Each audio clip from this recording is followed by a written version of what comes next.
నమస్తే. ఇన్నాళ్ళు నన్ను సపోర్ట్ చేస్తూ, ఎంకరేజ్ చేస్తూ మీ ప్రేమని నాకు అందిస్తున్న ప్రతి ఒక్కరికి కృతజ్ఞతలు. అలాగే ఈ వీడియో కూడా ఖచ్చితంగా మీకు ఉపయోగపడుతుంది. లైక్, షేర్ అండ్ సబ్స్క్రైబ్ చేసి మీ సపోర్ట్‌ని నాకు అందించండి. అలాగే ఈ వీడియో పట్ల మీకున్న అభిప్రాయాన్ని కామెంట్ సెక్షన్‌లో కామెంట్ చేసి తెలియజేయండి. ఇప్పుడు వీడియోని చూద్దాం. ఓం శ్రీ గణేశాయ నమః. ఓం శ్రీ విష్ణురూపాయ నమఃశివాయ. నమస్కారం అండి. 2024 ఆగస్టు మాసంలో ద్వాదశ రాశి వాళ్ళ మాస ఫలితాలు ఎలా ఉన్నాయో తెలుసుకుందాం. దానికన్నా ముందు ఎవరైతే ఈ వీడియోని చూస్తున్నారో లైక్ చేయండి, షేర్ చేయండి, సబ్స్క్రైబ్ చేసుకోండి. మరియు ఈ వీడియో గురించి మీ అభిప్రాయాలని కామెంట్ రూపంలో పెట్టడానికి ప్రయత్నం చేయండి. ఇక్కడ ప్రేక్షకులకి ఒక 2 గ్రహాల కారకత్వాల గురించి నేను ఎక్స్ప్లెయిన్ చేస్తాను. ఇక్కడ ముఖ్యంగా ఏ గ్రహమైనా బలహీనపడినప్పుడు హోమాలు లేదా వాటికి సంబంధించిన జమ్స్టోనే కాదండి, ప్రకృతికి సంబంధించిన పరిహారాలు కూడా ఉన్నాయి. సమాజానికి సంబంధించే పరిహారాలు కూడా మనం చేసుకోవచ్చు. వాటిని పాటిస్తూ వెళ్ళాలి. మనం ఓన్లీ దేవుడికి మొక్కుకోవడము లేదా హోమాలు జరిపించుకోవడము లేదా జమ్స్టోన్ పెట్టుకోవడము ఇది పక్కన పెట్టేసి మనకి కొన్ని ప్రకృతి పరంగా మరియు సామాజిక పరంగా కూడా పరిహారాలు మనము ఎలా చేసుకోవచ్చు అని ఒక 2 మినిట్స్లో మీకు చెప్పేస్తాను. ఇక్కడ చూడండి, గ్రహ కారకత్వాలలో మనం ఏ గ్రహ కారకత్వాలకు ఇబ్బంది పెట్టినా ఆ గ్రహం బలహీనపడుతూ వెళ్తుంది. ఇది బాగా గుర్తుపెట్టుకోండి. ఫర్ ఎగ్జాంపుల్, సూర్యుడు పితృకారకుడు. తర్వాత ముఖ్యంగా గవర్నమెంట్ రిలేటెడ్ జాబ్స్కి మంచి పెద్ద పదవీలు మనకి రావాలంటే సూర్యుడు చాలా ప్రముఖమైన పాత్ర వహిస్తారు.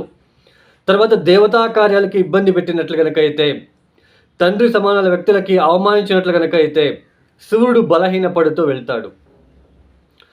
సో సూర్యుడికి మనము సూర్యుడు బలిష్టంగా ఉండాలి, సూర్యుడు మన జాతకంలో బాగుండాలి అని మీరు కోరుకున్నట్లు కనుక అయితే ఇన్కమ్ ట్యాక్స్ని కరెక్ట్గా పే చేయడానికి ప్రయత్నం చేయండి.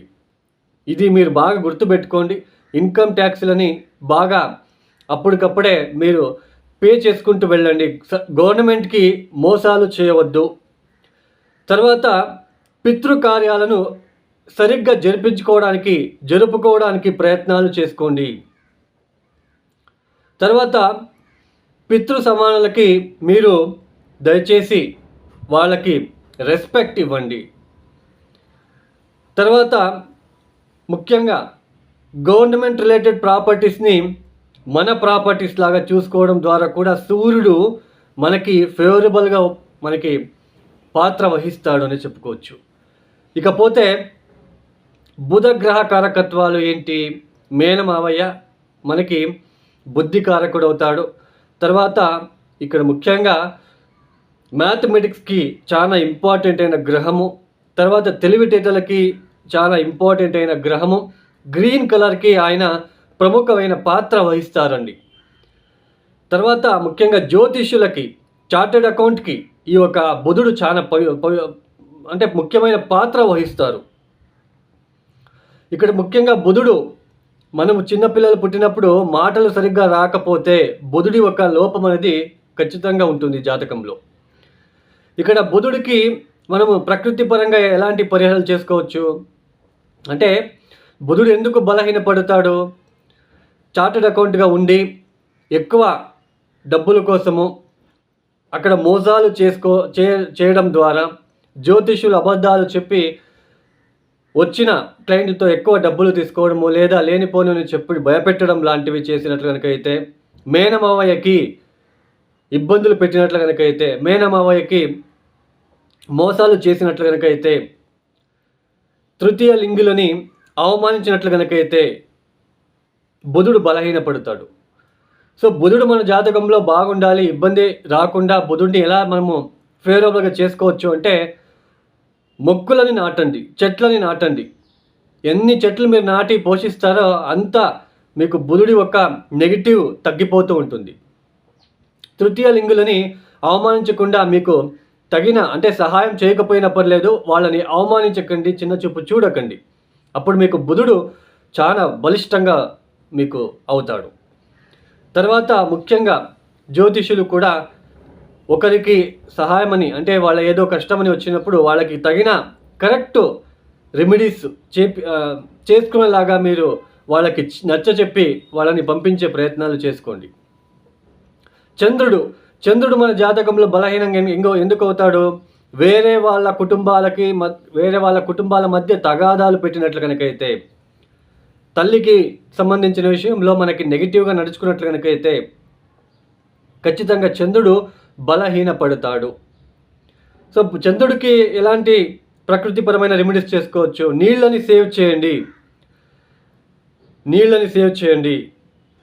ఎవరైనా తాగడానికి నీళ్ళు అడిగితే గ్లాసు నిండా ఇవ్వండి, హాఫ్ గ్లాస్ ఇవ్వకండి. పక్షులకి నీళ్ళని అందించే ప్రయత్నాలు చేసుకోండి. ప్రాణులకు, ఇతర జీవులకు నీళ్ళని అందించడానికి ప్రయత్నం చేయండి. తర్వాత నీటిలో మోసాలు చేయకండి. పాలకు సంబంధించిన విషయంలో, నీటికి సంబంధించిన విషయంలో మోసాలు చేయకండి. ఇలా అండి, జస్ట్ మీకు అర్థం అవ్వాలని మీకు చెప్పాను. ఇకపోతే 2024 ఆగస్ట్ మాసంలో ఏ గ్రహాలు ఏ రాశిలో సంచారం చేస్తున్నారో వాటి వలన ద్వాదశ రాశి వాళ్ళకి ఎలాంటి ఫలితాలు రాబోతున్నాయో తెలుసుకుందాం. ముఖ్యంగా రాహు మీనరాశిలో సంచారం, కేతు కన్యా రాశిలో సంచారం, శని భగవాన్ వక్రించి కుంభరాశిలో సంచారం, గురువు గారు వృషభంలో సంచారం, కుజుడు ఈ మాసంలో 1వ తేదీ నుంచి 25వ తేదీ వరకు వృషభంలో, తదుపరి మిథున రాశిలో సంచారం, సూర్యుడు ఆగస్టు 16వ తేదీ వరకు కర్కాటక రాశిలో సంచారం, తదుపరి శుక్రుడు ఆగస్టు 1వ తేదీ నుంచి 25వ తేదీ వరకు సింహరాశిలో సంచారం, తదుపరి కన్యా రాశిలో సంచారం, బుధుడు ఈ మాసంలో ఆగస్టు 5వ తేదీ నుంచి 26వ తేదీ వరకు సింహరాశిలో వక్రించి సంచారం చేయబోతున్నారు, తదుపరి నేర మార్గంలో సంచారాన్ని చేస్తారు. ఇక ఈ గ్రహ సంచారం రీత్యా ద్వాదశ రాశుల వాళ్ళకి ఒకటిగా మనం చూసుకుంటూ వెళ్దాం. సింహరాశి అండి. ఈ సింహరాశి వాళ్ళకి 2024 ఆగస్టు మాసంలో ఏ గ్రహాలు అనుకూలత ఫలితాలని అందిస్తున్నారు అని తెలుసుకున్నట్లయితే, ముఖ్యంగా సప్తమ స్థానంలో వక్రించిన శని, దశమ కేంద్రాల్లో ఉంటున్న కాస్త గురు మరియు కుజులు కూడా కాస్త శుభ ఫలితాలని అందిస్తున్నారు. ఆగస్టు 26వ తేదీ తర్వాత మారబోతున్న కుజుడి యొక్క మార్పు కీలకంగా, చాలా ప్రముఖంగా ఉంటుంది. లాభస్థానానికి వెళ్తున్నారు, అద్భుతమైన ఫలితాలు. ఆగస్టు 16వ తేదీ తర్వాత రాబోతున్న సూర్య జన్మరాశికి ఆయన అక్కడికి వచ్చి ఆయన అద్భుత ఫలితాలని ఇస్తున్నారు. అంటే ఆగస్టు మాసంలో స్టార్టింగ్ మొదటి వారము, రెండవ వారము పెద్దగా గ్రోత్ అనేది కనిపించడానికి అవకాశాలు తక్కువగా ఉంటాయి. చేసే పనుల్లో కూడా నిదానగతిలో వెళ్తూ ఉంటుంది. అయితే ఇక్కడ ముఖ్యంగా తీర్థక్షేత్రాల దర్శనాలు కావచ్చు, సమాజంలో కాస్త మీ పైన ఒక గుర్తింపు లాంటిది కూడా రావడానికి అవకాశాలు ఉంటాయి. ఈ గృహ మార్పిడి కావచ్చు, ఇల్లు కట్టుకోవాలి, సైట్లు కొనుగోలు చేసుకోవాలనుకున్న వాళ్ళకి కూడా ఆగస్ట్ చివరి వారంలో కలిసి రావడానికి అవకాశాలు ఉంటాయి. లక్ష్మీ కటాక్షం అనేది ఏర్పడుతూ ఉంటుంది ఆగస్టు చివరి వారం నుంచి. అంతే ఖర్చులు కూడా ఉంటుంది, దీన్ని కూడా మీరు గమనించాలి. ముఖ్యంగా ఉద్యోగ ప్రయత్నాలు మీకు ఫలిస్తాయండి. ఆగస్టు 2వ వారం నుంచి ఉద్యోగ విషయంలో అభివృద్ధిగా ఉంటుంది. మీరు అనుకున్న పనులన్నీ కూడా చేసుకోవడానికి అవకాశాలు వస్తాయి, కాలం అనేది కలిసి వస్తుంది.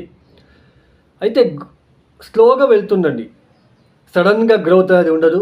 పెద్దగా గ్రోత్ అనేది కనిపించలేకపోయినా చివరి వారం అంటే ఈ మాసంలో చివరి వారం లోపు మీకు చిన్నపాటి గ్రోత్ అనేది, ఒక కాన్ఫిడెన్స్ అనేది రావడానికి అవకాశాలు ఉంటాయి. అయితే ఆరోగ్యపరమైన ఇబ్బందులు రాకుండా చూసుకోవాలి, ఖర్చులు పెరగకుండా చూసుకోవాలి. మిగతా అన్ని విషయాల్లో కూడా కాస్త యోగదాయక ఫలితాలు రాబోతున్నాయి. భార్యాభర్తల మధ్య కూడా పెద్దగా ఇక్కడ తగాదాలు ఇక్కడేమీ కనిపించడం లేదు. అయితే ఇక్కడ సింహరాశిలో పుట్టిన వాళ్ళకి అంటే పురుషులైనా కావచ్చు, స్త్రీలైనా కావచ్చు, ఆగస్టు 2వ వారం నుంచి మీ భార్య లేదా మీ భర్త ఒక విషయంలో ఒక చిన్నపాటి కోపం అనేది ఏర్పడుతూ ఉంటుంది. వాళ్ళు చేసే పనులు మీకు నచ్చక మీకు వాళ్ళ మీద కోపం అనేది రావడానికి అవకాశాలు కూడా ఉంటాయి. తర్వాత ఉద్యోగంలో పెద్దగా గ్రోత్ అనేది లేకపోయినా గ్రాడ్యువలీ గ్రోత్ అనేది కనిపిస్తూ ఉంటుంది. అంటే పెద్దగా గ్రోత్ అంటే ఏంటి? సడన్గా ఈ మాసం ప్రారంభం అవుతున్నట్లు కనుకే మనకి పెద్దగా గ్రోత్ అనేది అలా ఉండదండి. గ్రాడ్యువలీ స్టెప్ బై మీరు ఆ గ్రోత్ని అందుకునే ఒక ప్రయత్నం చేసుకుంటారు. ఆ ప్రయత్నాలు ఫలిస్తాయి కూడా. కుజుడి యొక్క మార్పు, సూర్యుడి యొక్క మార్పు సింహరాశి వాళ్ళకి చాలా ప్రముఖ పాత్ర వహిస్తుందనే చెప్పుకోవచ్చు. ఇంకా కొద్దిగా చిన్నపాటి డిస్టర్బెన్సెస్ కుటుంబంలో ఉన్నప్పటికీ వాటిని సర్దుకొని మీరు వెళ్ళే ప్రయత్నాలు కూడా చేసుకుంటారు. మొత్తానికి సింహరాశి వాళ్ళు తప్పనిసరిగా ప్రతిరోజు సూర్య నమస్కారాలు, ఆదిత్య స్తోత్ర పారాయణము, తర్వాత అష్టమ స్థానంలో ఉంటున్న రాహు వలన ఇబ్బందులు రాకుండా ఉండడానికి కాళికా అమ్మవారికి ఎరుపు రంగుల పువ్వులని సమర్పించుకోవడం చాలా మంచిది. కాలభైరవేశ్వరుడికి నల్ల మినుములతో చేసిన గారెలని హారాన్ని వేయడానికి ప్రయత్నం చేయండి.